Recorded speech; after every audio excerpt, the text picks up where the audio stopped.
এই যে বাংলাদেশে একদিন আগে ঈদ হয়ে গেল, বাংলাদেশে নাকি একটা সিনেমা বানাইছে, নায়ক শাকিব খানের নাম দিয়েছে তুফান। সেই তুফান সিনেমার জন্য ঈদের আগের দিন থেকে হলে সিট বুক। আজকে দেখলাম একটা হলত যাইয়া দর্শকেরা মারামারি করতেছে, হলের মধ্যে সিট না পাইয়া সিনেমা না দেখতে পারে কান্না করতেছে, একে অন্যকে হামলা করতেছে, মারপিট করতেছে। আসসালামু আলাইকুম রহমতুল্লাহি ওয়া বারাকাতুহু।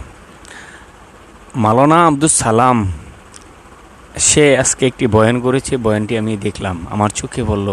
এই বয়ানটি দেখে আপনাদের সামনে এই বয়ানটি উপস্থাপন না করে পারছি না, কারণ এই বয়ানটিতে সে অনেক গুরুত্বপূর্ণ কিছু কথা বলেছেন। এই গেল কোরবানির দিনে একটি সিনেমা মুক্তি পেয়েছে, সিনেমাটা মেগাস্টার শাকিব খানের সিনেমাটা দর্শকরা টিকিট কেটে দেখে এবং অনেকে টিকিট না পেয়ে কেঁদেছেন। এই ব্যাপারে আমাদের ছালাম হুজুর, তুমি টিকিট না পেয়ে কেঁদেছো, আর যারা টিকিট কেটেছে তারা মনে করো জাহান্নামের টিকিট কেটেছে। চলেন আমরা আর দেরি না করে মাওলানা আব্দুল সালাম হুজুরের জবান থেকেই কথাগুলি শুনে আসি। অসাধারণ কিছু কথা বলেছেন। আজকে দেখলাম একটা হলত যাইয়া দর্শকেরা মারামারি করতেছে, হলের মধ্যে সিট না পাইয়া সিনেমা না দেখতে পারে কান্না করতেছে, একে অন্যকে হামলা করতেছে, মারপিট করতেছে। জোরে কোন সুবহানাল্লাহ। কি এ জোরে বলেন নাউজুবিল্লাহ। এই যে বাংলাদেশে একদিন আগে ঈদ হয়ে গেল, বাংলাদেশে নাকি একটা সিনেমা বানাইছে, নায়ক শাকিব খানের নাম দিয়েছে তুফান। সেই তুফান সিনেমার জন্য ঈদের আগের দিন থেকে হলে সিট বুক। আজকে দেখলাম একটা হলত যাইয়া দর্শকেরা মারামারি করতেছে, হলের মধ্যে সিট না পাইয়া সিনেমা না দেখতে পারে কান্না করতেছে, একে অন্যকে হামলা করতেছে, মারপিট করতেছে। জোরে কোন সুবহানাল্লাহ। কি এ জোরে বলেন নাউজুবিল্লাহ। আজকে মনের মধ্যে কষ্ট লাগে, 90% মুসলমানের দেশে কোরআনের মাহফিলে লোক পাওয়া যায় না, মসজিদের মধ্যে মুসল্লি পাওয়া যায় না, কোরআন হাদিসের প্রোগ্রামে তাদেরকে খুঁজে পাওয়া যায় না। অথচ যাত্রার মঞ্চে, নাটক সিনেমার হলের ভেতরে যারা সিনেমা দেখার জন্য লাইন ধরে বসে থাকে, টিকিট কেটে বসে থাকে, টিকিট না পাইয়া হলে চলে মারামারি আর হামলা করে, এরা কখনো মুসলমানের বাচ্চা হতে পারে না। আজকে সিনেমা দেখার জন্য এক সপ্তাহ আগে টিকিট কেটে রাখে, অনলাইনে টিকিট গুলো বুক দিয়ে রাখে।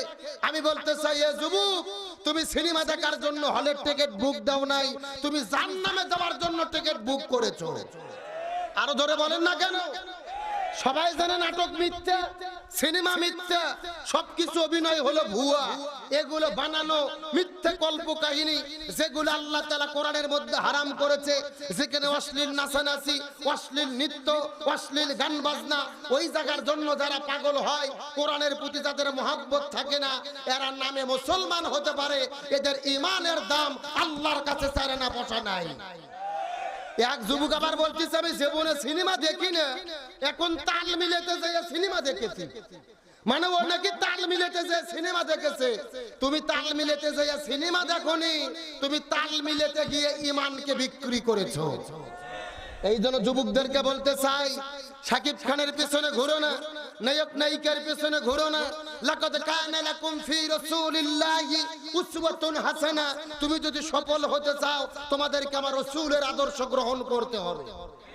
আজকে ঈদ পার হয়ে গেল, কুরবানি শেষ হয়নি, গরু জব করা শেষ হয়নি, এমনও ডিজিটাল যুবক আছে ভটভটি ভাড়া করে, পিকআপ ভাড়া করে, নৌকা ভাড়া করে, বড় বড় একটা বক্স ভাড়া করে রাখছে, কুরবানি বাদ দিয়ে নৌকা নিয়ে নদীর মধ্যে ঘুরতেছে, পিকআপ নিয়ে ঘুরতেছে, বক্স তো তেমন গান বাজানো শুরু করছে, একেবারে মনে হচ্ছে ডিগ ডিগ করে মাটি কাটে ফেলে দিচ্ছে। কথা কর না গা। আর ওরা পিকআপের উপরে এমন ভাবে লাফাচ্ছে, ওরা মানুষ নাকি বান্দরের বাচ্চা, বোঝার বুদ্ধি নেই। এ কথা কোন? আমরা ঈদ পাইলাম কেমনে কেমনে? আল্লাহ তাআলা রাসূলের মাধ্যমে ঈদ দিল।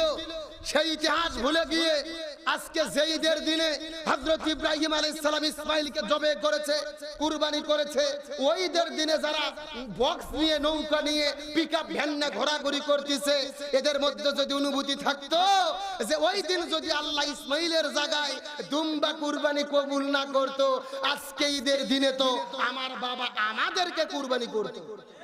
কথা কর না কা? মনে করেন একটা বাবার তিনটা সন্তান, দুইটা সন্তান ভদ্র ভালো, আর একটা সন্তান খারাপ, বক্স বাজায়, নাচানাচি করে, গান বাজনা করে। বলেন তো বাবা আগে কাকে কুরবানি দিত? ওই যে বেশি লাফালাফি করে ও চিন্তা করতো যে দুষ্ট গরুর চাইতে শূন্য গোয়াল ভালো। আজকে সেই অনুভূতি কি যুবকদের অন্তরে ঢুকেছে? আজকে আমাদের জন্য সবচাইতে বড় নিয়ামত, আল্লাহ ইসমাইলের জায়গায় দুম্বাকে কুরবানি কবুল করেছে।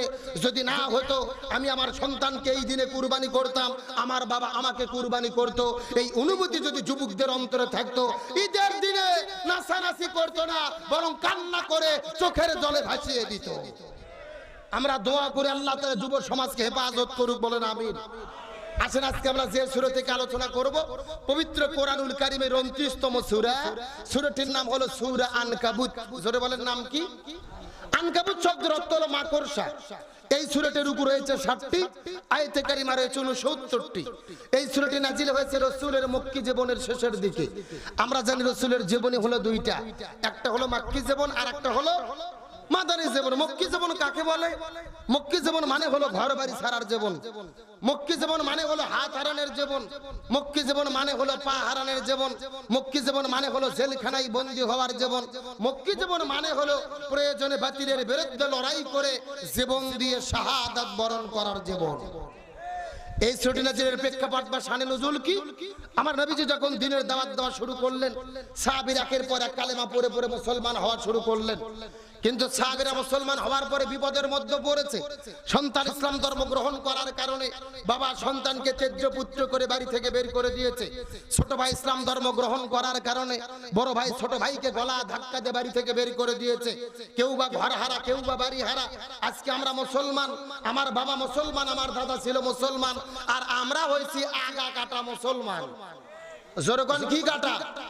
আগা কাটা বোঝেন না? আমাদের তো মুসলমান হইতে আর কষ্ট করতে হয় নাই। আমাদের বাপ দাদা 200 টাকাতে ওস্তাদ ধরে নিয়ে এসে 4টে নারকেল ফাটাই দিয়েছে, বিসমিল্লাহ বলে আগা কেটে দিয়েছে, আমরা মুসলমান হয়েছি। এ পাবনা চাটমোহরের মুসলমান। যুগে যুগে পৃথিবীতে ইসলাম এত সহজে আসে নাই। যুগে যুগে পৃথিবীতে ইসলাম এসেছে শাহাদত রক্তের উপরে ভর করে। সাহাবীরা যখন বিপদ বালা মুসিবতের মধ্যে পড়ে গেছেন, এমন সময় আল্লাহ তাআলা সাহাবীদেরকে সান্ত্বনা দেওয়ার জন্য এই সূরা আনকাবুত নাজিল করেছে। বলেন মারহাবা। না না, মনে হচ্ছে শাকিব খানের কথা বলে ওদের মন খারাপ। কথা কর না গা। তাছাড়া ওরা গেলে অন্য সময় যাবে, এই সময় গেল কেন? তার মানে বোঝা যায় ভেজাল। তাহলে সাহাবীরা যখন বিপদে পড়েছে, সাহাবীদের সান্ত্বনা দেওয়ার জন্য এই সূরাটি নাজিল করেছেন কে? আর জোরে বলেন। বিশ্বনবী করিম সাল্লাল্লাহু আলাইহি ওয়াসাল্লাম সর্বপ্রথম যখন দ্বীনের দাওয়াত দেওয়া শুরু করলেন, সাহাবীরা কালেমা পড়ে পড়ে মুসলমান হওয়া শুরু করেছেন। কিন্তু সাহাবীরা মুসলমান হওয়ার পরে বড় বিপদের মধ্যে পড়েছে। সন্তান ইসলাম ধর্ম গ্রহণ করার কারণে বাবা সন্তানকে ত্যায্য পুত্র করে বাড়ি থেকে বের করে দিয়েছে। ছোট ভাই ইসলাম ধর্ম গ্রহণ করার কারণে বড় ভাই ছোট ভাইকে গলা ধাক্কা দিয়ে বাড়ি থেকে বের করে দিয়েছে। কেউ বা ঘর হারা, কেউ বা বাড়ি হারা, কারু বা পেটের মধ্যে কোনো খাবার নাই, কারু বা থাকার মতো কোনো জায়গা নাই।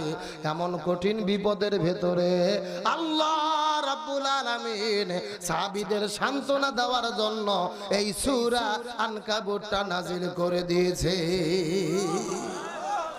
এই সূরা প্রথমে আল্লাহ তাআলা ডাক দিয়ে বলেন আলিফ লাম মিম।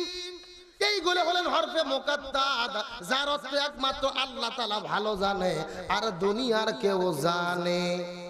আল্লাহ তাআলা সর্বপ্রথম হরফে মুকাদ্দার দিয়ে শুরু করলেন। 2 নম্বর আয়াতের মধ্যে আল্লাহ তাআলা কত চমৎকার করে বললেন, আসিবান নাসু আইয়ুতরাকু আইয়াকুলু আমান্না। মানুষেরা কি মনে করেছে ঈমান এনেছি, এই কথা বললেই আমি তাদেরকে ছেড়ে দেব, অথচ আমি আল্লাহ তাআলা তাদের ঈমানের পরীক্ষা গ্রহণ করব না। ওয়ালাকাদ ফাতান্নান নাযিনা মিন ক্বাবলিহিম। অথচ ইতিপূর্বে পৃথিবীর জমিনে যত নবী রাসূল বিদায় নিয়ে চলে গেছে, আমি আল্লাহ তাদেরকে ঈমানের পরীক্ষা গ্রহণ করেছি। সুতরাং তোমরা জেনে নাও, কিয়ামত পর্যন্ত ঈমানের দাবি যারা করবে, আমি আল্লাহ তাদেরকে অবশ্যই অবশ্যই ঈমানের পরীক্ষা গ্রহণ করব। আল্লাহ তাআলা কি বলতে চায় আপনারা কি বুঝতে পেরেছেন? আল্লাহ তাআলা বলতেছে মানুষেরা কি মনে করেছে ঈমান এনেছি, এই কথা বললেই আমি তাদেরকে ছেড়ে দেব। অথচ আমি আল্লাহ তাআলা তাদের ঈমানের পরীক্ষা গ্রহণ করব না। ওয়ালাকাদ ফাতান্নাল্লাযীনা মিন ক্বাবলিহিম, অথচ পূর্বে যত নবী রাসূল বিদায় নিয়ে চলে গেছে আমি আল্লাহ তাআলা তাদের ঈমানের পরীক্ষা গ্রহণ করেছি। সুতরাং জেনে নাও কিয়ামত পর্যন্ত ঈমানের দাবি যারা করবে আমি আল্লাহ তাদেরকে অবশ্যই ঈমানের পরীক্ষা গ্রহণ শুধু করব না, করবই। জোরে বলেন কর। সম্মানিত বন্ধুগণ, মাওলানা আব্দুল সালাম হুজুর এই যে কথাগুলি বলল বাংলাদেশের সিনেমা নিয়ে, আসলে বাংলাদেশের সিনেমা বলতে না, আপনি যে দেশের সিনেমাই দেখেন আপনার জন্য এটা মঙ্গল, অবশ্যই মঙ্গল না। আপনি সিনেমার টিকিট কাটেন না, আপনি জাহান্নামের টিকিট কাটেন। মাওলানা আব্দুল সালাম হুজুর এই কথাগুলি সুন্দরভাবে আমাদেরকে বুঝিয়েছেন। মাওলানা আব্দুল সালাম হুজুর যে কথাগুলি বললো এ ব্যাপারে আপনাদের মূল্যবান মতামত অবশ্যই স্বাধীনতার জায়গা কমেন্ট বক্সে জানিয়ে দেবেন। একটি লাইক দিয়ে ভিডিও অনেক উৎসাহিত করবেন, চ্যানেলটি সাবস্ক্রাইব করবেন। ইতিপূর্বে যারা সাবস্ক্রাইব করছেন আপনাদের সবাইকে অসংখ্য ধন্যবাদ। সবাই ভালো থাকবেন, সুস্থ থাকবেন। আসসালামু আলাইকুম ওয়া রাহমাতুল্লাহি ওয়া বারাকাতুহু।